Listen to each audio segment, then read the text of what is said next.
Hi there, I'm Brandon, co-founder at Uncat, and we recently posted a popular blog article called Uncat versus the Spreadsheet.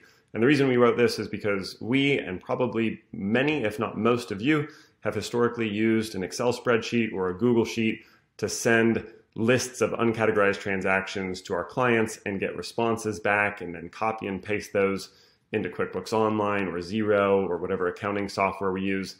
And it's just a process that clients don't like, and neither do we. It takes up way more time than it needs to, which is why we built Uncat in the first place. So this blog post will probably resonate with many of you, and I'll scroll down simply to show you we created a nice flow chart that kind of explains what our process and perhaps yours used to be like and what ours is now. So we used to run a report and export that spreadsheet of uncategorized expenses, uncategorized income, put them into Microsoft Excel or Google Sheets, send an email to the client, get back the sheet by email, and then manually enter it and upload receipts and other attachments into QuickBooks Online or Xero or QuickBooks Desktop.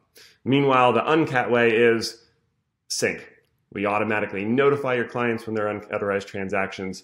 They update those inside the Uncat app. We notify you that they've updated them. You then categorize an Uncat, and it all syncs back into your accounting platform, and you're good to go. So on average, we've experienced, and we've seen many of our customers experience, about a 10x time savings, and certainly a big reduction in hassle and a big increase in client happiness. So check out the blog post, and most importantly, check out Uncat. We hope you love it and that it saves you as much time as it has us. All right, thanks for watching.